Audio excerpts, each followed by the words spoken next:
പ്രിയമുള്ളവരെ, തുളസിയുടെ വായനയിലേക്ക് വീണ്ടും സ്വാഗതം. പക്ഷേ കൂട്ടുകാരെ, ഇന്ന് ഞാൻ ഒരു പുസ്തകവുമായല്ല വന്നിരിക്കുന്നത്. ഞാനിന്നൊരു സിനിമയുടെ ഉള്ളടക്കം നിങ്ങളുമായി പങ്കുവയ്ക്കാനാണ്. വളരെ ഹൃദയഭേദകമായ ഒരു സിനിമയാണ് കേട്ടോ. അതിനെക്കുറിച്ചാണ് ഞാനിന്ന് പറയാൻ പോണത്.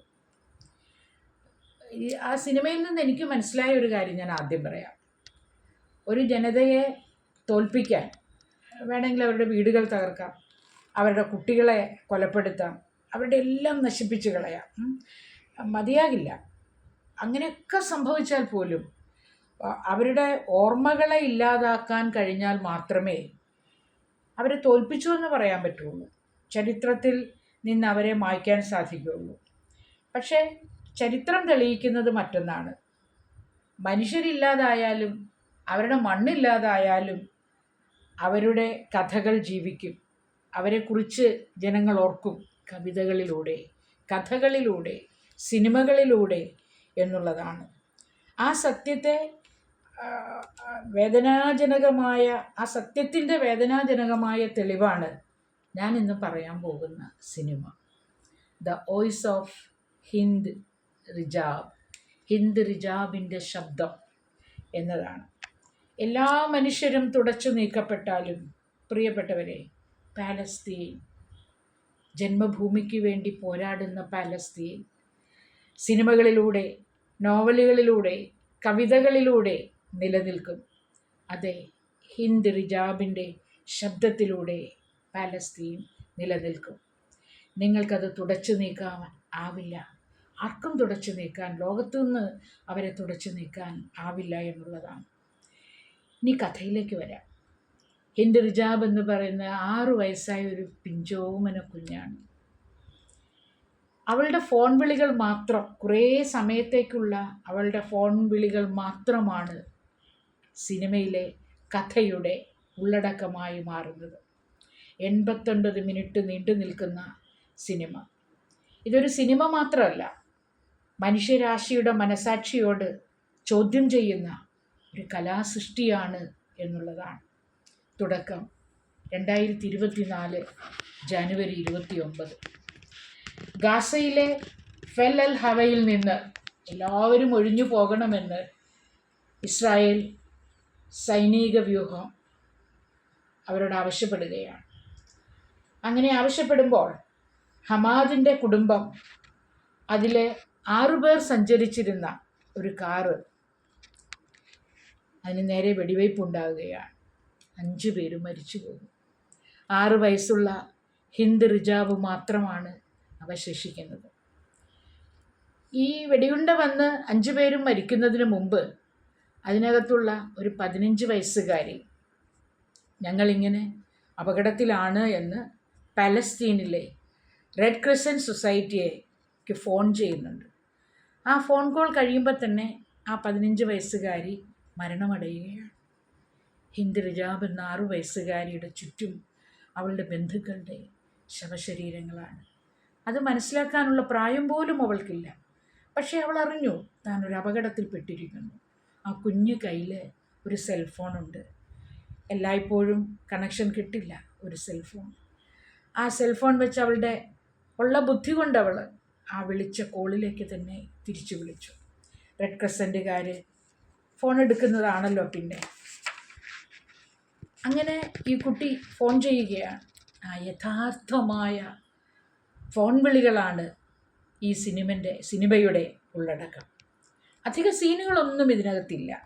നമുക്ക് ഒരു വലിയ ഡെസ്ക്ടോപ്പിൽ നമ്മൾ കാണുന്നത് പോലെ സ്പെക്ട്രോഗ്രാമിലൂടെ കടന്നു പോകുന്ന ഹൃദയമിടിപ്പുകൾ, ചിലപ്പോൾ നേർവര, ഉയർന്നും താഴ്ന്നും കാണുന്ന ഗ്രാഫുകൾ, ഈ ഡിജിറ്റൽ ചിത്രങ്ങൾ ഇത്രമാത്രം ഹൃദയവികാരങ്ങളെ കൈമാറാൻ കഴിയുന്നതാണ് എന്ന് നമുക്ക് അപ്പോഴാണത് മനസ്സിലാകുന്നത്. ഇത്രത്തോളം ഇതിന് സാധിക്കുന്നുണ്ടോ, എന്തെല്ലാം അതിലൂടെ കടന്നു പോകുന്നു എന്ന് ഞാൻ ചിന്തിക്കുകയാണ്.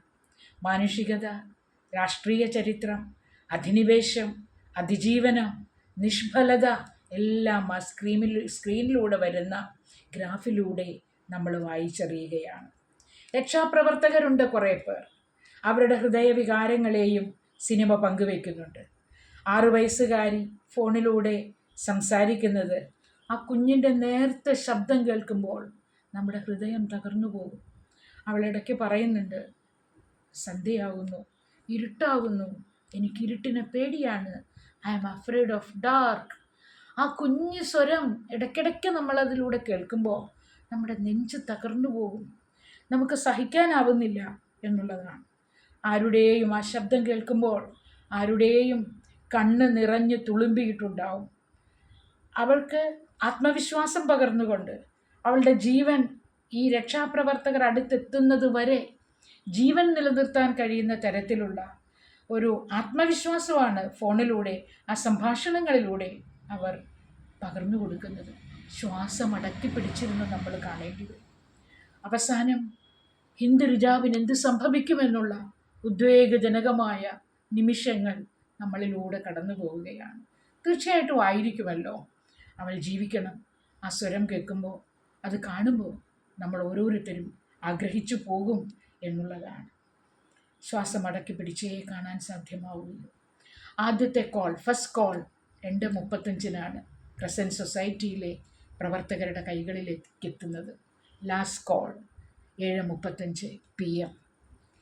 8 മീറ്റർ മാത്രം അവളുടെ അടുത്തേക്ക് എത്താൻ. അപ്പോൾ കുഞ്ഞു പറയുകയാണ്, ഒരു ടാങ്കർ വരുന്നുണ്ട്. അപ്പോൾ ഇവർ ചോദിക്കും, നമ്മുടെ മുമ്പിലേക്കാണോ വരുന്നത്? അതെ, അത് നിരങ്ങി എൻ്റെ അടുത്തേക്കാണ് വരുന്നത്. അവസാനത്തെ ശബ്ദം.